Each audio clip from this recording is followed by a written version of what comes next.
This is a production of PBS Charlotte. Tonight on the first Unspun of 2026, we connect the dots between political decision-making and private sector leadership, two forces that have defined our region's growth.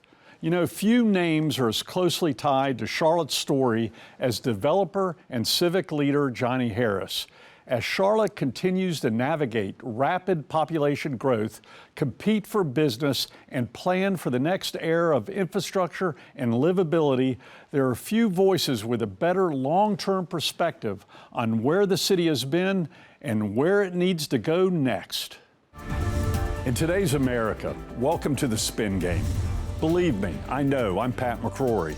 When I was governor and mayor, I played the Spin Game. I was played by the Spin Game. But aren't we all done being spun? Let's take the spin out of the world we're in, here on Unspun.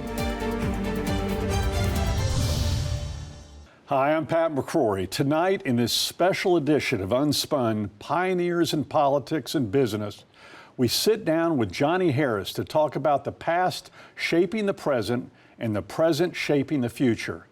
Charlotte is facing big decisions: how we grow, how we move, how we attract jobs, and how we keep this a place where people want to live, work, and raise a family. For more than 40 years, Harris has been at the center of those decisions, from major commercial and mixed-use projects to his leaderships in sports, transportation, civic organizations, and strategic planning.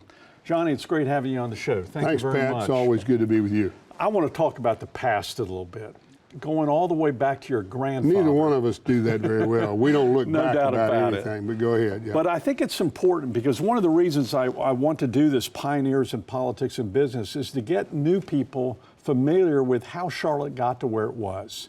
And they need to know the history so they don't repeat our mistakes and maybe repeat some of the good things that happened.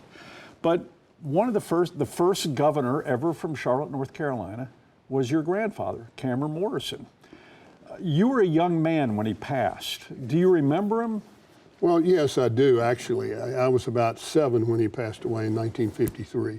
And, of course, that was when everything was really beginning to start to happen here. And, you know, all of the people, I actually remember meeting Adlai Stevenson, who was running for office, and Dwight Eisenhower and President Eisenhower and that group. And so I always sort of understood there was politics out there. And then you begin to look at the people that were making things happen, even back then. Dave Ovens, who was with Ivy Company. and Ovens Auditorium. Ovens Auditorium and the Coliseum that we built out there. So what do you remember about your grandfather's impact on Charlotte, being a governor from Charlotte? And did he feel the great state of Mecklenburg? I think he always felt the great state of Mecklenburg, but that comes from, he grew up in Rockingham, North Carolina, and he was a person who, back then they didn't really have loudspeakers, so when you got up to speak, and he was governor from 22 to 26, he had to have a booming voice, and he wasn't a big man. He was kind of a little bit short, like maybe 5'10" and 5'6", 5'9".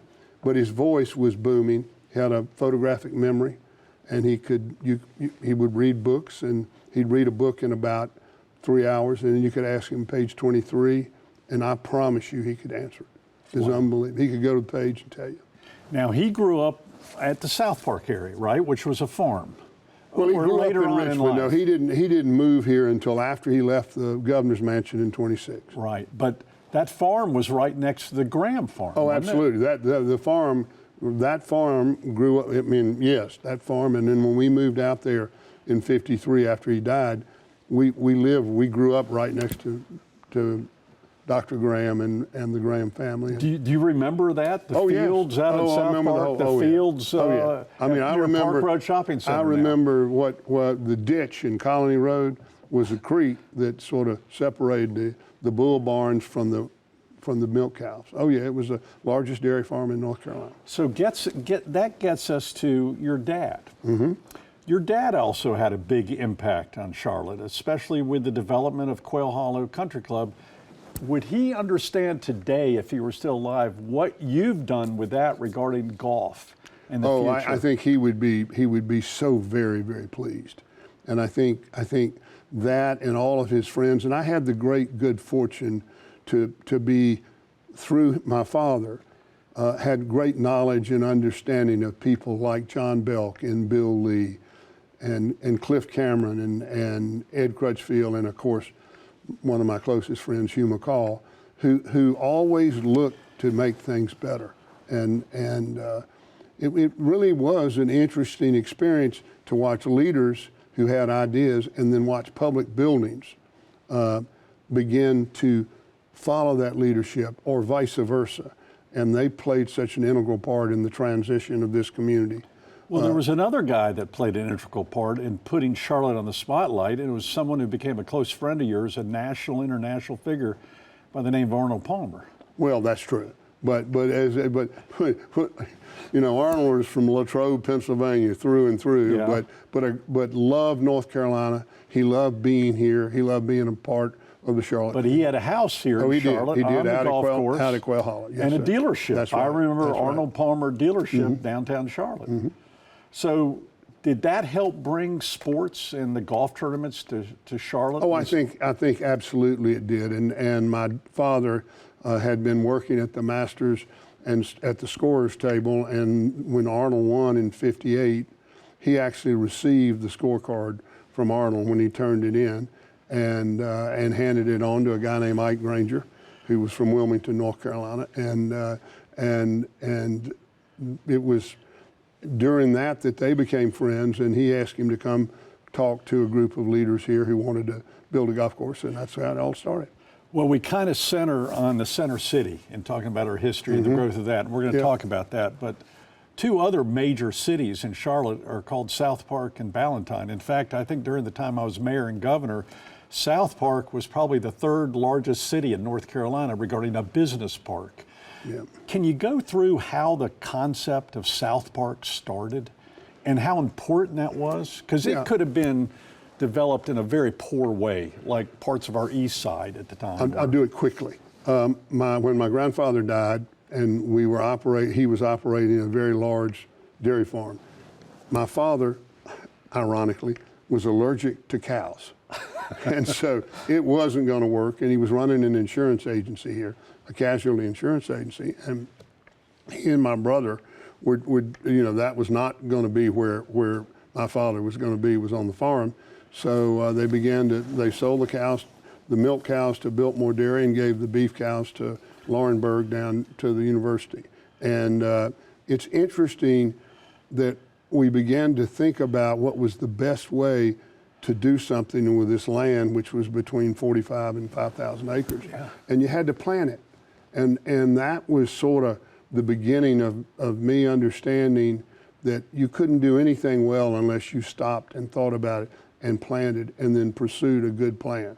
And there was a guy named Jack Delaney, who was the first head of the Planning Commission here in Charlotte, who'd been working with the development guys in the war and building, the towns that the soldiers lived in. And he came to Charlotte and he started talking about, you have all this land, you have to plan it. And he got my father and Jack Blythe, who was in the construction business, lineal construction, and Bill Barnhart, and they started talking about building things. And they built, it's funny, Cotswold Shopping Center over there, they built houses over there. Sustained. Yeah, Sustained, that's right, still there. But it started the process, and then South Park was going to be a jewel, and then along came George Ivy, George Ivy, the young George Ivy, not Mr. Ivy, and John Fielder, who was with Ivy's, and John Belk, and John and Tom, and they wanted to build a really large shopping center. And so my mom and dad sold them the land. It's now South Park Shopping Center. And my father and Jack Delaney were convinced, they thought that the land around the center could be worth more money than the center.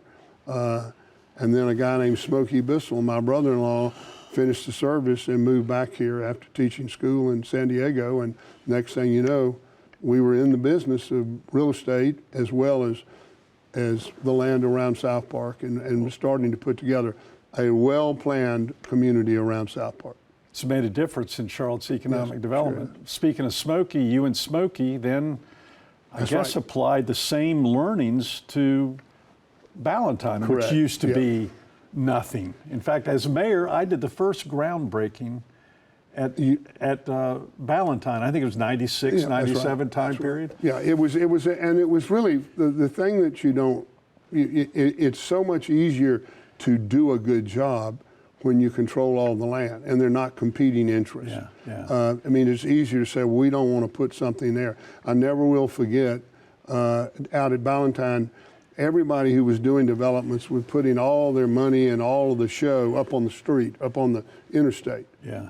And we sat down with Martin Crampton and the planning staff and said, there was a guy named John Rayenkamp from Philadelphia who was helping do the planning. Yeah. Said, let's move the center back into the middle of the property and let it be the center of it and leave this more open. And if you go now to Ballantyne, there's very little up on the outer belt because we really were trying to leave it where it would move. It was on the other side of the road. I think you made a point. When you have a large piece of property you can work with, you can plan. If it's piece by piece, it's really hard to do. it's not sustainable. That's right. It is not.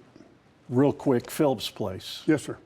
People don't know the historical value of this small shopping area in mixed-use development. I recall as mayor in '97, it was very controversial because it was a mixed-use development which became the model in the future for our high-density areas like South End. Yes, correct. And it was really, and again, you got to go back. I went to see Martin Crampton, and I said, Martin, I've been to look at these various centers. Smokey and I had been to look at all these different projects.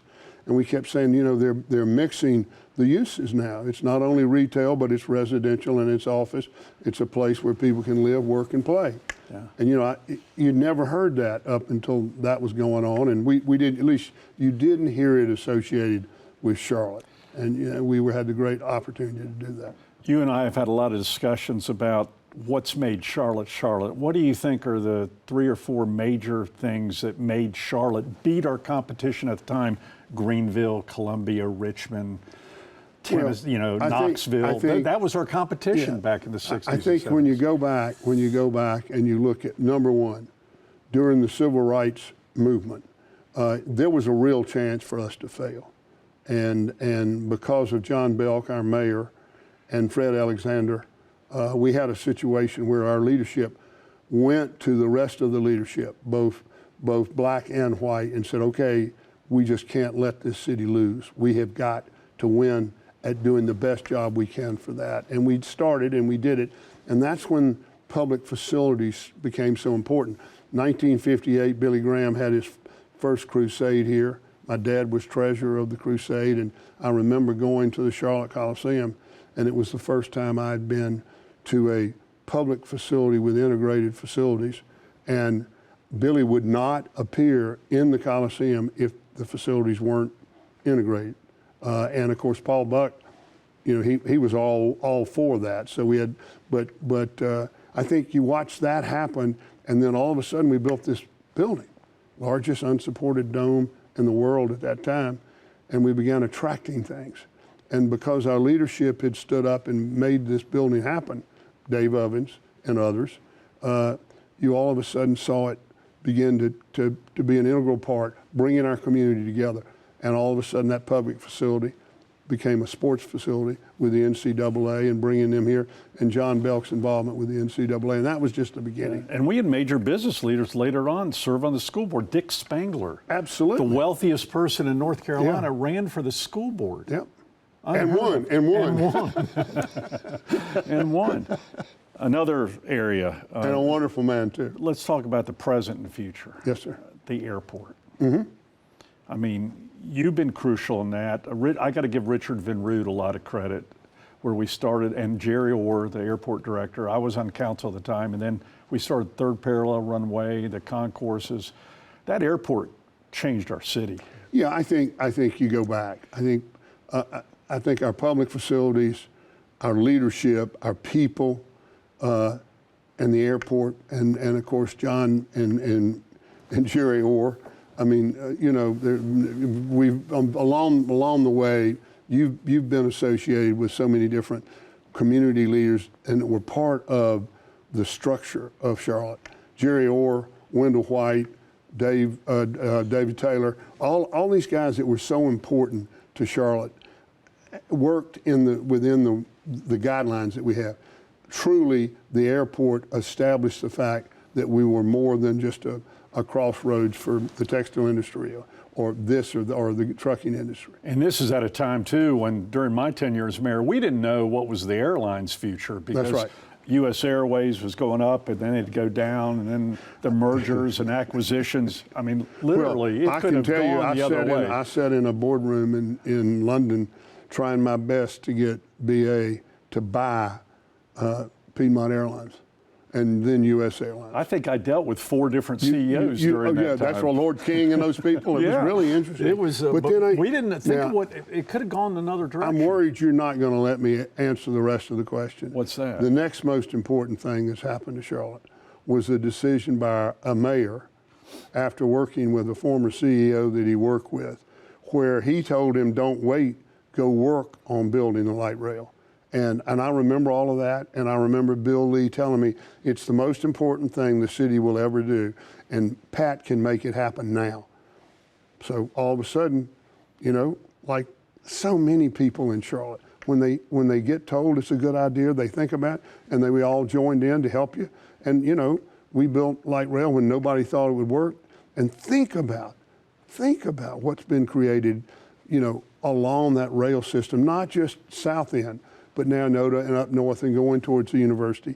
And, you know, I've told the people in Raleigh over and over again, the biggest mistake you ever made was not connecting Raleigh, Durham, and Chapel Hill with light rail, the 3 greatest universities on the East Coast that close together. It helped us. It helped us because we beat them out for the money at the federal level. That's right. So it worked out great. Yeah, but I think the light rail, you know, and then of course we always heard about education and the university becoming what it is today.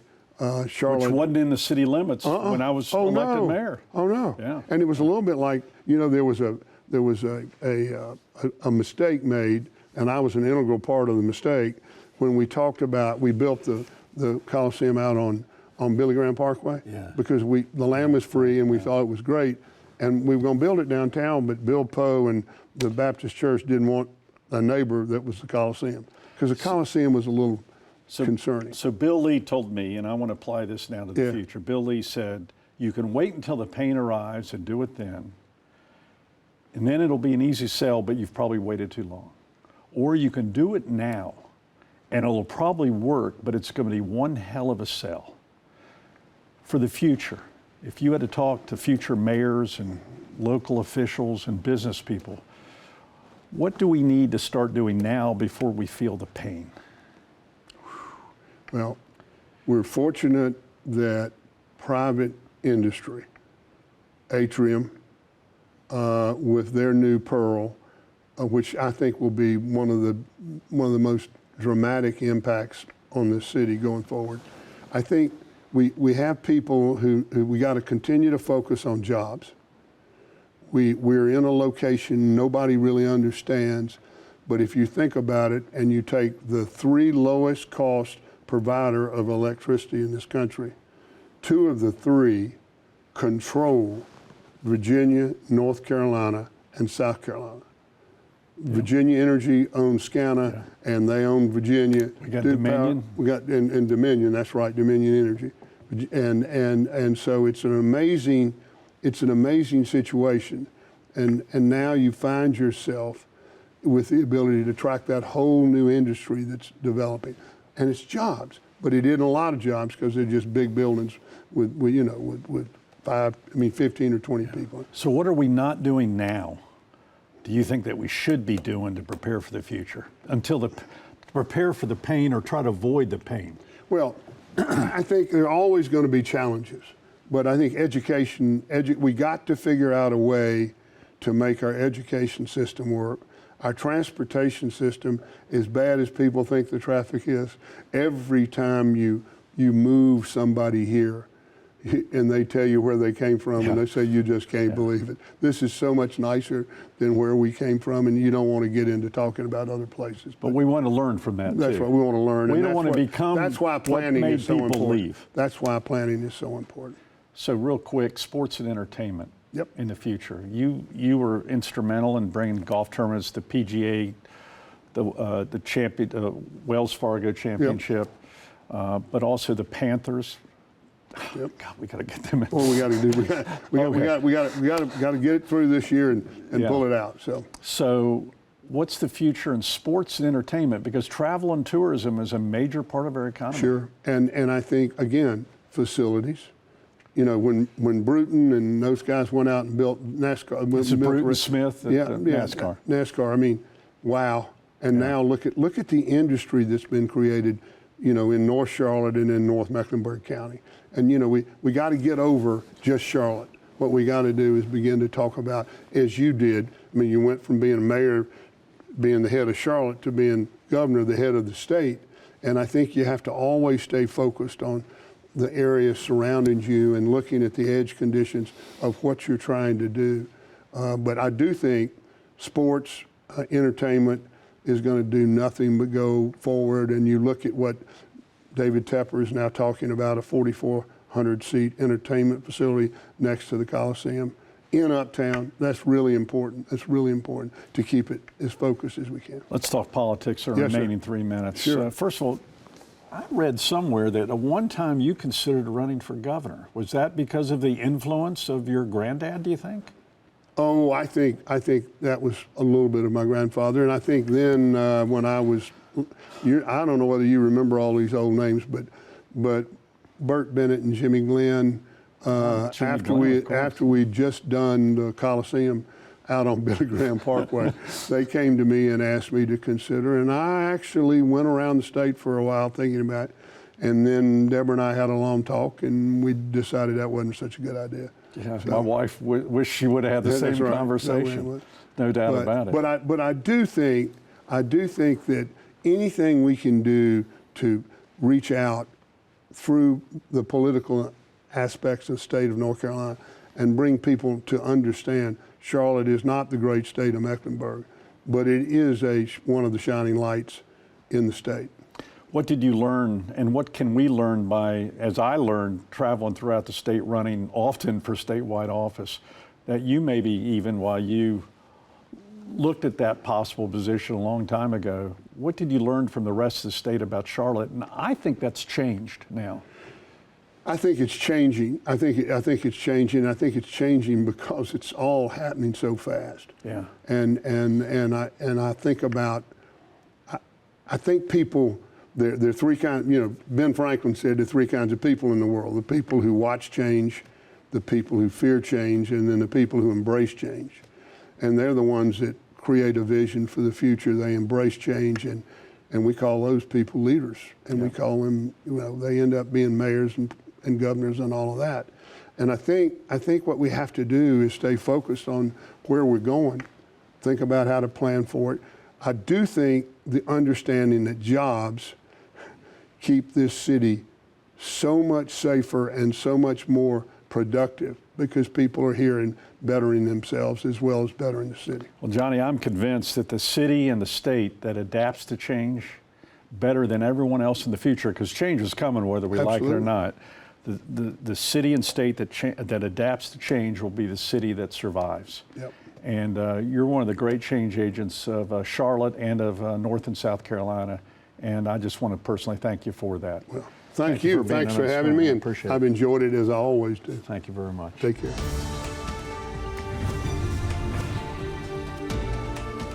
One of the many reasons why Charlotte during the past 50 years jumped ahead of its peer cities was because of a very strong, visible presence of corporate and business leaders in civic and political leadership. John Belk, a retail leader, Richard Van Root, a top corporate lawyer, Harvey Gantt, an architect, were all successful mayors. C.D. Spangler, owner of National Gypsum, was chairman of the school board. Doug Booth, president of Duke Power, was elected to the county commission after he retired. But those days are long gone. In fact, even mid-level business leaders, people like me, aren't stepping up to run for local or statewide office much anymore. Corporate visibility in civic life has also dropped dramatically from the good old days of Hugh McCall, Ed Crutchfield, Bill Lee, Ken Thompson, Ken Lewis, Bill Grigg, Johnny and Cammie Harris, the Dixons and Shelton brothers, and Dale Halton, names that once defined Charlotte's civic backbone. So why the decline? First, the time demands are brutal. Corporate executives no longer run just Charlotte-based regional companies. They're running national and global operations, and public service becomes like a second full-time job. Second, they worry that stepping into civic leadership could backfire. You know, in today's hyper-partisan environment, one comment can anger shareholders, customers, or entire markets. And most CEOs don't want to spend Monday cleaning up something they said on Saturday. And third, something I know very well, the personal toll. Business leaders tell me that they don't want to drag their spouses and kids into the arena, especially when social media turns disagreement into a threat, a pile-on, or a character assassination. It's not the criticism, it's the cruelty of the criticism. But here's the truth. Whatever city figures out how to bridge this gap in leadership, how to reconnect business, civic vision, and public service will hold a massive competitive advantage in the decades ahead. You know, I hope Charlotte leads that charge. We've done it before, and we can do it again. Because when business leaders step back, politics gets lopsided, driven more by principles than by practical problem solving. Well, that's the truth as I see it. Thanks for joining us on Unspun.